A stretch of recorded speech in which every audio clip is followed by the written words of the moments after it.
Hey everybody, welcome back to the Yerf Dog project. So we got some ignition components in, and we're going to try and figure out this ignition system. So the challenge we have is, unlike someone else who might be having one of these and working on it, their wiring is probably intact and they don't have to really do so much guessing. Our problem is that this apparently had a fire at some point, and a lot of the wiring was melted or completely missing. So and the components. So we basically have to recreate the ignition system from scratch. And not having worked on one of these previously, I had to basically teach myself how the heck these ignition systems work. I have a basic understanding of how ignition systems work, but this one's a little bit different than what you might find on, say, an ATV or a motorcycle, like a, like a Yamaha or Kawasaki or something like that. And your bigger, like Yamaha, Honda ATVs and things like that, they have an electronic ignition system that basically relies on a 12-volt DC system. In other words, they've got a battery in there and a regulator, and you've got a CDI box or ignition module that needs 12 volts DC to actually work. The funny thing about these engines, these GY6 engines, they use a system that uses a module, a CDI module that looks like this. And what they do is they actually supply the power to this through a winding in the magneto. Unlike, you've got a lot of these have a battery, but the reality is the 12-volt DC system in these GY6 engines or carts or scooters that they're in are primarily there for running things like the lights, the horn, charging the battery and keeping the battery maintained, and so that the battery has power available to run the electric starter when it's needed. The point is, you could take all of that system and literally rip it out of that go-kart or scooter or whatever and throw it out and actually still have the engine run with a few basic connections. So the first thing you have to know is whether or not you have a AC or a DC CDI, because it turns out there's a difference even in that. It's pretty rare, but apparently there were some of the Chinese scooters that had a DC module. The majority of them, and according to what I learned online, the Yerf dogs and the Spider Box use an AC module. So this should be an AC module. This is a El Cheapo eBay module that I picked up. Because basically the listing said that this specifically was for Yerf Dog Spider Box, and it didn't say whether it was AC or DC, but we have to go on the assumption that it is AC, because of the fact that it says it was for Yerf Dog Spider Box. Also got a very cheap ignition coil off of eBay. The ignition coil was, I think the ignition coil with this was like 15 bucks. Then I found a vendor on eBay that sells the plugs. So this is just the molded plugs that attach to this with just pigtail wires on them that you can strip and then splice into whatever you have.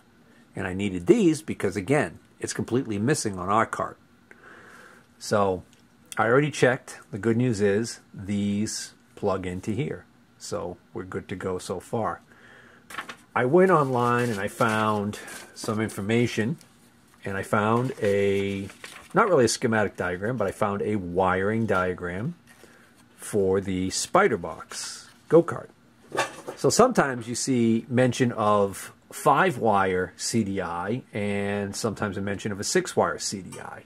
We get the CDI right there, and this diagram clearly shows 5 wires. 1, 2, 3, 4, 5. All right, so we got 5 wires going into the CDI. This box right here, this rectangle is basically represents the plug, or the plugs, the two plugs together. All right. So we got 5 wires, but if we look on the actual CDI, we have 4 pins here and 2 here. 4 plus 2 is 6. So we've got 6. Do we have a problem? Not really. Because since they're not giving us the pin numbers or anything on here, because they're relying on the fact that these plugs can only go in one way, the big one's not going to fit into the small one and vice versa, and even the big one can only go in one way. It's keyed so that you can't inadvertently put this in backwards. If I try and put this in backwards, it won't let me push it in. This way it will. So you can't get this wrong. So since they're relying on you already having that ability to not get this plugged in wrong, they didn't bother telling you what the pinout is of the CDI. So that's where it gets a little tricky, because we don't know what the pinout is of the CDI. So I went online and I found this diagram right here. Okay, and what this diagram is basically, it is a diagram that is giving me the CDI pinout for a 150cc GY6 engine. All right, so according to this diagram, if you look, notice that pin 3, it says nothing/open. In other words, this pin right here, according to this diagram, isn't used. So you take that pin out, right? Disregard that pin, and we're back to 5 wires. 5 pins, 5 wires, good to go. We hope. It's all theoretical at this point. So the next kettle of fish is we got to figure out the wiring of what's in this block right here. This block right here with the dotted lines around it, okay, basically encompasses the coils that are behind this flywheel and this pickup coil. So right here, there is a pickup coil. And all that pickup coil does is it generates a pulse when this little hunk of raised metal right here on the flywheel zips past it. And what that is that's the trigger that actually causes the module to fire. When the module fires, it sends the voltage to this ignition coil. The ignition coil turns that voltage into a high voltage to create a spark. In addition to that, behind here, there is a stationary group of coils. And what's interesting about these, that makes them a little bit different than some of the other things I've worked on, is that according to this diagram, there are coils behind here, or windings behind here, that are responsible for generating AC voltage that is sent to a voltage regulator module and rectifier, which will convert that into a regulated DC voltage, which is used for charging the batteries, running lights, running a horn, and of course the charged battery will be there for when you need to start the engine. And that's all for those accessories and everything. And then in addition to that, there's a second winding behind here that is independent of those 2 other windings that are used to make the 12-volt DC system work. There is another winding back there that is responsible for providing the energy to our CDI. And that's why they call this an AC CDI, because it's actually taking an AC voltage that's created by this. So if we were to take this off, we would actually be able to see a coil that is in an area that is like different than the rest of. In other words, if you look at a stator on a like an outboard motor underneath the flywheel, if you take the flywheel off and you look at it, it tends to be very symmetrical. If you look around the whole outside of it, you'll see windings going all the way around the outside, and it's very symmetrical. Whereas my understanding from what I've seen in photographs, I don't want to go through the trouble of taking this off, but behind here there should be a separate lump of coil of winding that of wire that makes a winding that is responsible for that little kick of AC voltage to make this thing work. So my first question was, how do I know if that's really the case? Well, I'm going to have to take an educated guess that it's there, and I'm going to base that on the fact that now that I've cut away the melted plastic and everything from the wiring harness, I've got 1, 2, 3, 4. I have 5 wires. That is good news, because if I look at my diagram again, what I see is I see 1, 2, 3, 4 wires over here, and there's wire number 5 right there. And by the way, the ground for this whole system is actually the case of the motor. All right? So none of these wires are actually being used as a ground wire. All right, take that back. They are actually using this wire right here as a ground wire, because we can see it comes down here, goes to the bottom over here, and goes right over to this ground. This is the symbol for ground. And it's probably a chassis ground, meaning that's probably actually something bolted directly to the block. These two lines right here are some Chinese engineer's bad joke trying to represent a coil or a winding. Okay, typically inductors are, you know, kind of like this, but they chose this for whatever reason. So what we've got is we've got a winding here and a winding here. This winding is actually 2 windings in one. What they're doing is they've got a small winding here and a winding here that are tapped in the center by this line right here. Okay, so we got one end of the this other winding going directly to ground, and then we've got a tap that goes to the center pin on the regulator rectifier, and then we've got this wire here that's coming off the other end of that coil right there, or winding, and going up to the regulator rectifier.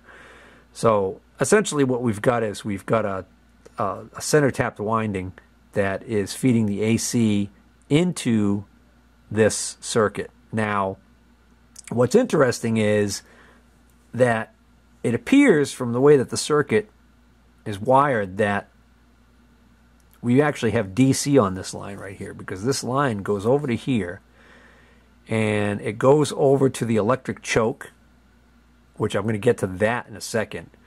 Something weird about that. And then we've got it comes over here, big R, making me think, oh, that's a big red line. And that comes over to a plug, apparently right here. And it goes over to, it just says lights. Now, the way this is wired right now, according to this diagram, there's no way in hell that these lights could work. So I think what's missing in this diagram is that there's probably supposed to be another line coming out of the lights going to ground. And what they're probably doing is they're sending a 12-volt wire out to the lights, and then they're using, like, right at the position of the physical mounting point of the lights, they're running a little wire that's grounding that to the frame, and they're using the frame as the ground. Okay, you can't send 12 volts out to something and have no way for the current path to get back to the negative terminal of the battery or the ground of the system without and have the lights work. It just won't work. So that's probably what's going on there. But the point is, if that's the case, then this is a DC voltage on this. So that's kind of interesting. And then on this side, we've got another DC voltage coming out over here. And the reason why I know that's a DC voltage is because if we follow this path, it actually goes to one side of the relay, starter relay, okay, which it's actually fueling this coil in here, which acts as an electromagnet. The backside of this, if we follow the other end of this coil, it goes through here, through this plug, down here, through here, over to the brake switch. And then if the brake switch is depressed, it goes over to the starter push button. And the other side of the starter push button actually goes up here, goes back through this plug, and goes to a ground. So essentially what happens is, if you push the starter button and you're not pushing the brake switch, nothing happens. It's a safety feature. It does not allow the starter to crank and the thing to possibly start without you having your foot already on the brake switch. So if you're outside the vehicle and you just kind of reach in and press the starter button by accident, it's not going to start up and run away. It can't. You have to be in there, stepping on the brake switch. So step on the brake switch. Now that would close this circuit right here. That would, and we press the starter button. That would connect this ground right here. That would essentially ground the bottom of this coil. And since there's already voltage sitting here, DC voltage sitting here, coming out of this regulator rectifier side, right? And in reality, where it's coming from is it's coming from the battery. Remember, this is the engine's not running yet. We're going to start it. So you actually have 12 volts coming here through this fuse, and it's just sitting here. 12 volts is sitting here doing nothing because the other end of this coil is floating in the air, so to speak. But when you press the brake switch and then push the starter button, you ground this end. And you get 12 volts here. You now have the voltage across this. This now magnetizes and will physically pull that contact close. That will allow the full power of the battery to go right across here and go right to the starter. And of course, the back side of the starter is tied to ground. We have a complete circuit there. So if your cart doesn't start, you're going to make sure your brake switch is working. You're going to make sure this push button's working. And of course, you're going to make sure that this coil isn't open. You're going to make sure you have voltage here. If you have voltage from here to ground, and this coil is good, if you ground this side, it should start. If you have no voltage here, first thing you're going to do is check this fuse. All right? But this isn't about diagnosing a no start problem, so I'm kind of getting off the beaten path here, so I apologize. So let me go back and talk about this this weird choke circuit, because it perplexes me. There is the remnants of a resistor mounted on this little bracket on the cart, and I was wondering what the resistor was for. Turns out the resistor, I thought maybe it was a ballast resistor for the ignition system, and in fact what it is it's in the circuit for the electric choke. The carburetor, which I still have sitting here, which is a pile of crap, right here had a device that sat on here, which was a little solenoid that would actually activate something in here to create a choke, create a really rich fuel mixture for when the engine was cranking when you're trying to start it. Okay, so what I don't get is there's no switch anywhere shown here. Notice this is a ground, so we've got one side of the resistor is going to ground, the other side of the resistor goes to the choke, which again they're showing it as a coil, okay, or an electromagnetic solenoid, something like that, right? And then this side right here goes right to here, which if we follow this almost appears to be like a DC voltage line, because again it goes over to these lights. So my question is, if this is running and the lights are on, then that means there's always voltage here. And the backside of this goes to the resistor and it goes to ground. What makes this turn on and off? What makes this circuit turn on and off? You know? So that's kind of weird. I don't get that. Maybe I'm just a simpleton. Don't answer that. Okay, so getting back to the starter. If we look, the starter is what it's a stationary ring with windings on it, okay? And then you've got magnets on this flywheel and they spin around the outside of that, and that's what induces the voltage, okay? So getting back to this other coil you see right here, this winding right here, one side goes to ground, the other side goes right to the CDI unit. This is what is responsible for generating the voltage to run the CDI circuit. The point I was making before, which hopefully wasn't missed, is that if we take this and cover this all up, essentially all we need is this and this to run this circuit, to make the ignition system work, to make spark. This coil over here that's sitting outside of the stator by itself, one end is tied to ground. This coil is actually the pickup or the trigger that I mentioned. This device right here. I also found some other clues that they bode well for me as far as whether or not this diagram is correct. And it turns out that we've got the colors of the original wiring are mentioned here. So we actually have, for instance, according to this diagram, the wire that comes from the is apparently a black wire with a red stripe. When you see letter or letters, slash letters, the second after the slash, that letter usually denotes the color of the stripe on that wire. So BL, is it black or is it blue? Well, over here we've got one that's BLU, so that indicates to me, oh, wait a minute, they're using that to mean black to blue, right? So I would say we're probably pretty safe saying that this is black, okay? Except for the fact that over here the stinkers used BK, which makes me think, oh no, wait, that's black. Look, that's going right to ground, so that makes me think, oh, wait a minute, okay, that's a solid black wire going to ground. So what the hell's BL? If it's not blue and it's not black, I'm thinking it's black. So there should be a wire coming off of the trigger that should be black with a red stripe. And when I go over here and I look at the remnants of the wiring coming out of this thing, I look at the colors, and lo and behold, right here, there is a black wire with a red stripe.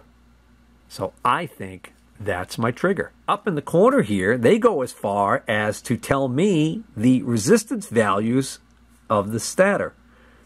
And I know that this trigger coil is really not part of the stator, it's kind of outside it, but they must just be including it because they have the BL/R wire, 502 ohms. So what I want to do right now, for starters, is pardon the pun, I'm going to strip this wire, and I'm going to get my ohm meter, and I'm going to see what kind of a resistance I get to ground through this wire. All right, so let's check that resistance on that wire. It should be around 502 ohms. So it's 0.484 k ohm. K ohm means, K is 1,000, so 0.484 means 484 ohms. So that's good. We're looking for 502, but there's some tolerance there. We're in the ballpark, and we know that that's not one of the other windings because we look at the values of the other windings here, and the next highest resistance is the blue/yellow wire, which is the trigger wire, is 148 ohms. So as long as we're here, let's do that. Here's the blue-yellow wire, and again, I'm going to go right to there, and like we're getting 138 ohms. Pretty good, only 10 ohms off. Here it is, 138.4 or so, okay? So, now the last thing I'm going to do is I'm just going to check and see whether or not the solid black wire on here, whether or not that is in fact the ground wire. I got a feeling it is. So I'm going to go right to the case, and I'm going to look at the resistance, and the resistance is 0.5 ohms or half an ohm, which actually the resistance of the leads of this meter probably are generating a little bit of resistance. Yeah, it's about the same. So that's good. So this is all good news. I know that I can use this black wire as the ground, and I can use the blue and yellow wire as the trigger, and the blue and red wire, the black and red wire as the supply. So I can actually now go here to my wiring here. I can wire this up temporarily on the bench. All right, so now that I know my wires, or have a pretty good feeling that they're the correct ones. I started to wire some stuff up here, so I added a length of wire. I actually found some red wire with a black stripe on it in my scrap wire pile, and I've extended this wire because this is going to mount in the go-kart in a bracket up above the engine, and I think this wire is going to be too short now that it's burnt off, cut back. Anyways, so we've got the black wire with the red stripe, which is the power coming from the the stator over to the CDI, and that's going into the lower of the two pins on this small plug, bottom one, holding it this way, which is pin 6, because my handy dandy chart says that 6 is the Cdi power from stator. Okay, and we've got the black wire coming from the stator, which is the ground wire, going to this solid green wire, because that wire goes to the lower right, or pin 4, which according to the chart is ground. Oh, so that other one there, that's the blue wire with the yellow stripe, which is the trigger. That goes to the blue wire with the white stripe, which is the top left pin, which is pin 1, because pin 1 is the input from the trigger pickup module. Okay, so next I've got to find a wire to go to ignition coil positive, pin 2. Alright, so that's going to be this wire right here, okay, which is a black wire with a white stripe on it in this particular situation. It's going to make sure that that is not... See, they got this tape on here, putting these together, and it's tricky because there's a black wire with a white stripe right here, and then there's a black wire with a similar colored stripe on it there. So one of these... This one right here. Okay, so this is pin 5, which is the kill switch. This is pin 5, which is the kill switch. So this is the positive wire for the ignition coil. I see it's a black wire with a yellow stripe on it. When I turn it, now I can see it's got a black wire with a yellow stripe on it, which on the original wiring harness, this would have been a purple wire. So that's the only difference really I've found so far as the color coding. Major difference, I should say. And I'm just going to crimp on a 1/4 inch spade lug. Now on the ignition coil on these carts and these GY6 engines, they mark the positive with this green. Okay, so it's common to see this green and black. The black is the ground side of the coil, and this green is the input side, or what they call the positive side. So that's what's going to go back to the CDI. So if you're just replacing your coil and you took your wires off and you forgot which one's which, there is a definite way they're supposed to go. So you can just do a continuity check between one of the spade lugs and ground, and one of them should go right to ground, and that would be the one that's going to go on the black. And then the other one should have continuity between the spade lug and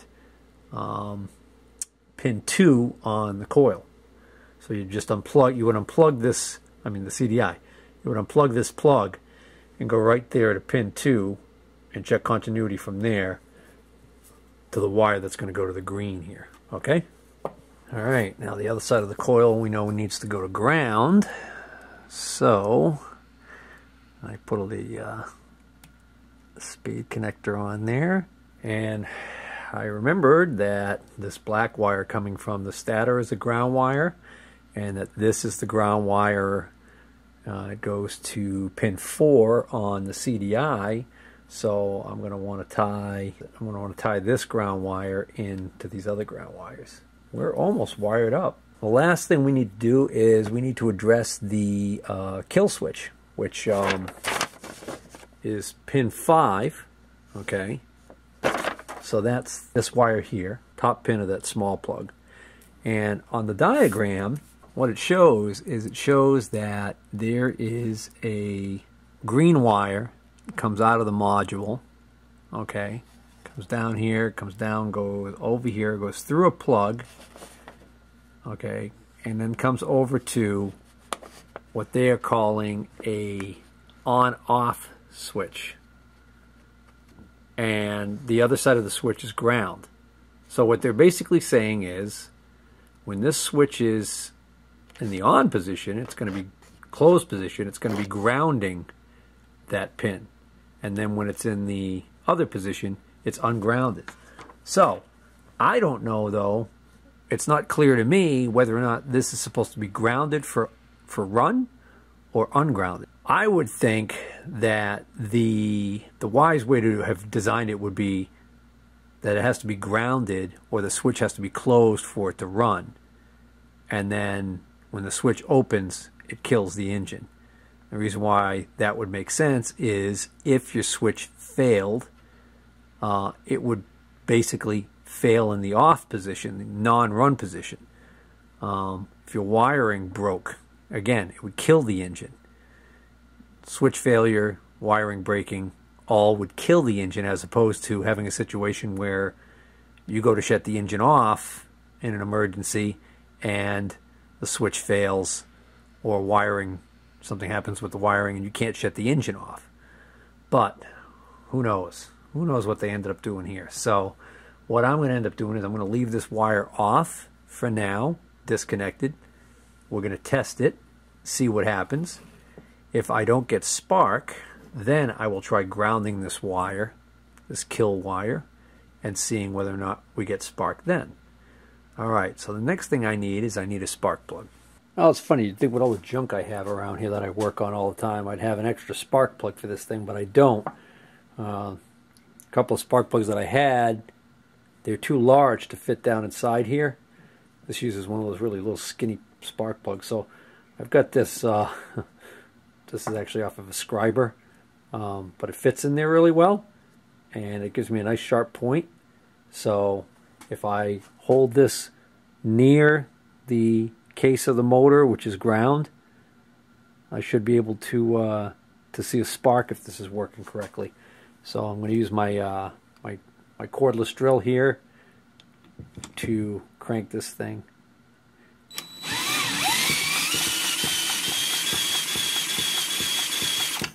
And it's working. We have spark. So it turns out that when this wire is not grounded, the ignition system is on. So if your kill switch breaks or your wiring to your kill switch comes off, you're not going to be able to kill your motor. Alright, so I think what's up next for this thing is, well, we're going to get a spark plug for it, and we'll I think we'll mount it on the go-kart frame so that we can actually figure out the length of the wiring, the more permanent wiring we're going to have to work out for this thing. We actually could, once we get that mounted, even though this carburetor is pretty crappy, we might just temporarily mount it to see whether or not we could just get some fuel in the bowl and run it. That would be fun. Actually hear some life out of this thing.